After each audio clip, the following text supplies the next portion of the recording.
All right, so a sad update being postponed. Um, when I posted the last video, I explained how happy I was that the delivery date of the last piece that I needed was was going to arrive, hopefully a little bit sooner than it actually said on its original shipment. I was like, all right, UPS is actually coming through. But literally the next morning after I posted that video, I checked the shipping log on it and or the tracking, and instantaneously I found out that it was being delayed. Like it's fucking Murphy's Law. So I dealing with that. I can't do anything this weekend, which bums me out because today and tomorrow are a perfect day to actually do a bike tear down and build up because of the fact that it's wet out, it's raining, and I clearly doubt that the polished concrete surface at the local skate park um, is going to be acceptable to rubber tire for at least 2 days of sunlight. So, that being said, I doubt that I'm going to be able to ride this week because it looks like it's going to be at least another couple days for the rain or moisture in the air to actually stop. And if that's the case scenario, then I'm probably not going to do a riding video for at least another week. I mean, maybe Murphy's Law again, and I might be able to get a ride in. I don't know. But worst case scenario, I'll fuel up the car and head to some place that's warm, that actually has a halfway decent park, that actually has some vert obstacles and not those uh, quarter concrete looking pipe things that have no rear deck. I don't even understand how the hell local like the local community will actually allow a skate park to build literally a piece of concrete that goes up and there's nothing behind it. It's literally like it's just like that, and then there's no rear deck, there's nothing behind it, and the top surface is literally probably, a couple inches wide. It's perfect for skateboards because they usually don't go that high on them, especially on public parks. You never usually see anybody that actually is pulling tricks around here on any of the skate parks. I mean, it's hobby skaters and hobby riders, I guess, and hobby scooters. They go there just to go ride around. I mean, you're basically like the equivalency of, you might as well just show it up there with a lawn chair because that's pretty much what you're doing. You're not advancing yourself. You're just basically playing. Um, so if I get everything that I got to get done on the computer and have some free time to actually go and do some riding, I will go and get on weather and then find out what areas have been dry for more than 2 days because um, public skate parks are all polished concrete now. So, I mean, not the riding surface, but all of the obstacles are all polished. And they do that because of the fact that they want them to last a lot longer. And when the concrete's polished, the water just washes off.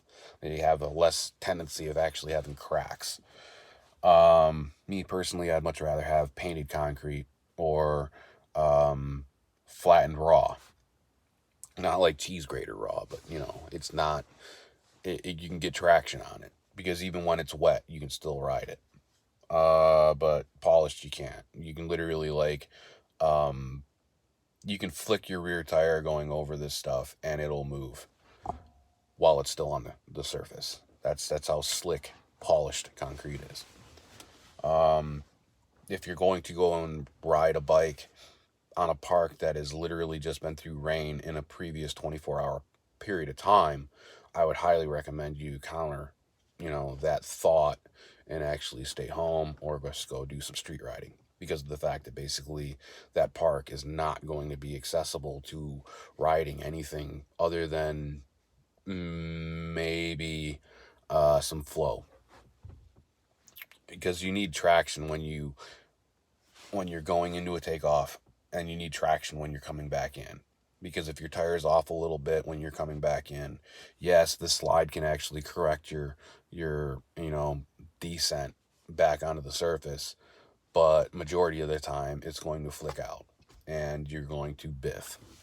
And because it's on a slick surface, your bike isn't going to take the impact and slow you down. Your bike is literally going to slip right from underneath you, and you're going to fucking hit a knee real fucking hard. Even with pads on, it's going to fucking hurt. So I am not going to be able to do a build-up video or a teardown video this weekend. It's postponed until Monday. I might do a teardown video on Monday. I might do a teardown video and build-up video on Tuesday or Wednesday. I don't know. And then post that, I don't know when I'm going to be able to take it out for a ride. I can probably put my full face on, because that's the only one that I have a GoPro mount on, and go to a skate park that's a little bit further away. I'm going to have to probably travel 150 miles. I don't know. If that's the case, then I put my body at great risk, because if nobody's there that is going to help in a crash scenario that I need a fucking EMT, I'm SOL. And if there's nobody there that I can trust, my car is going to be stuck in that parking lot until I get out of the hospital. Worst case scenario. You got to have that shit in the back of your head. You're not going to go to a park and basically bust out and not have a possibility of you going to a hospital. So, in your younger days, that's what you think. In your older days, you outweigh stuff because of the fucking risk. It makes us pussies, but at the same time, living is worth more than hype. So, that all being said, that's the end of this video. And hopefully I will be not vlogging on Monday.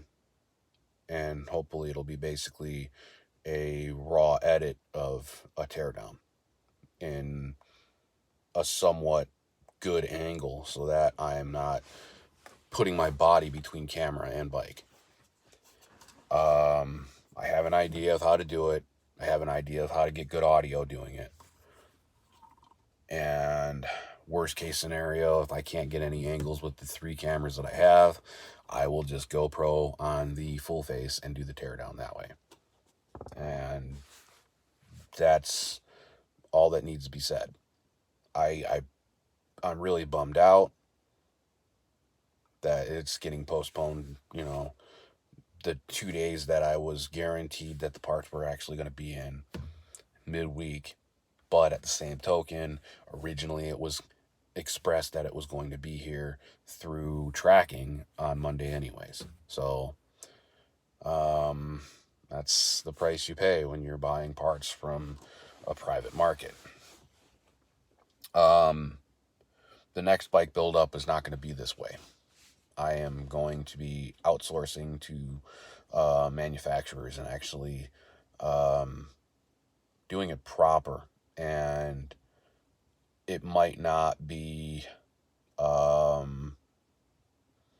as fast as building a used bike, but I'm going to get everything exact to what I want. And I am going to be basically building a bike that I want to actually ride. The bike that I'm building right now is a temporary bike, and the bike that I'm building right now is just to prove capabilities of modern frames with old school tech. But at the same token, I don't think the bike's going to be heavy enough. I might personally enjoy this bike for street, because the Geo on modern bikes, believe it or not, they're all street bikes. You don't have vert bikes anymore. You don't have park dedicated bikes anymore. People can dress a street bike up for park dedication, but it's, at the end of the day, it's not a park bike. That front Geo means a lot. The head tube angle and your fork layout have a big like control factor of actually riding park. And it makes no sense to me because of the fact that street, you require to actually have your Geo spread out a little bit, because of the fact that you want your bike to kind of feel heavy, but it's not. And elongating the front wheel to the rear wheel from just the head tube angle alone kind of, gets that done. But park bikes back in the day and vert bikes back in the day, if you take one of those, say, the easiest way is basically like a second gen Haro 540, and compare that to like a modern Cult or something like that. Same top tube. Now measure the difference between the front wheel on both of them, while the rear wheel is against a wall on both of them. And I can guarantee you that Haro 540 has probably about 4 to 5 inches difference in front tire. It's shoved in. And the reason why it was shoved in, because our bikes were always heavy. The 540 is guaranteed a 36-pound bike. Fully, dressed up. Front brake, everything. And running a second gen had a 36 tooth sprocket with a 13 out rear. So it was a heavier drivetrain, and it also had 1/2 inch 14 millimeter front axle. So that all being said, the bike was a lot heavier, but because it was so heavy, the Geo made up for it, because the tires were kind of shoved in a little bit. But they don't need to do that anymore. They actually need to put the Geo out, because of the fact that manufacturers are making bikes, factory equipped pro bikes, or close to pro level bikes. Take that, I forgot what kink it is, but it's like it's shy of like $500, and it comes fully sealed, like $480 or something like that, from a dealer, fully sealed. That's a pro level bike. But the they weigh so little. Like, I picked that bike up, and it literally felt like I was picking up a brakeless bike, even though it had a 990 in the rear. And you pick it up from the middle of the top tube, and they're actually really balanced. But it's balanced because of the fact that the front wheel is shot out so far. You younger riders don't probably see it, because for the last 10 years, that's how geometry has been on bikes, is because, like, my market's completely dead. Like, they don't make vert bikes anymore. And if they did, nobody would buy them, because of the fact that basically they were going to advertise them as, like, 30 plus pound bikes. Meanwhile, basically for $500, you can buy a goddamn factory made pro bike for, like 27 or less pounds. I mean, they're fucking light. I think that kink weighed like 25.9 or something like that. I mean, it was fucking light. And I mean, it's the light as BMX. Like, back in 2000, like, if you had a 25-pound race BMX bike, you were a contender. Now race bikes basically are like, in the teens, like 19, 17 pounds. You're like, what the fuck? So, yeah. Wish me luck. I'll send out a video on Monday. And like I said, hopefully it's not going to be a blog. Hopefully, basically, it's going to be me in my living room cutting a bike down. And basically, like, dumping stuff into clean tubs and doing a proper cleaning of this bike. I already did it once, but I allowed the lubrication and everything to basically sit in the bike. I've rode it a couple times, but I haven't ridden it since I like started building it up. So it's probably got like, I don't know, less than an hour ride time on it.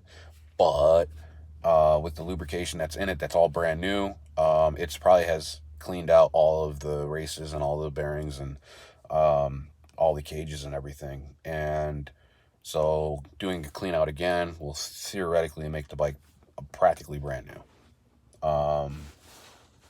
The one thing that you guys will notice when I start building the bike up is it doesn't have a sealed headset, and I'm fine with that for now. I mean, I can easily go and put another headset on it, but I am completely lacking funding right now, and I'm on the complete fences of actually wanting to sell the bottle rocket to get a $2,000 influx to actually put any more money into this bike. If I do any more upgrades to it, it's going to be right before I do the road trip video of going to the verts, and I will probably build it up right there, and it'll be ready for that whole trip. And the only thing that's missing right now is a sealed headset, and I really want to change the seating on it a little bit, because right now it's got a mountain bike seat, because the original seat that was on it was a one-piece combo that I completely did not like. I don't understand why people want a fucking nose of their seat like that. Sometimes when you're doing street and stuff, you want to sit down. And if you're living in a cold climate like I do, I mean, it's not cold, but it's cold-ish with moisture in the air. You're wearing a coat, and you don't want your fucking coat getting all fucking ripped up. Meanwhile, I'm sitting here in the car talking to you with a fucking welding coat on, and it's all fucked up. But I wouldn't be wearing this riding because it's a lot thicker, and I'd probably be sweating my ass off, even though it's got welding holes all over it for ventilation. But yep, that being said, I'm gonna stop rambling on, and I'm gonna get back to doing what I was doing for today, which has nothing to do with biking, but I'm just getting my coffee. So, till next time.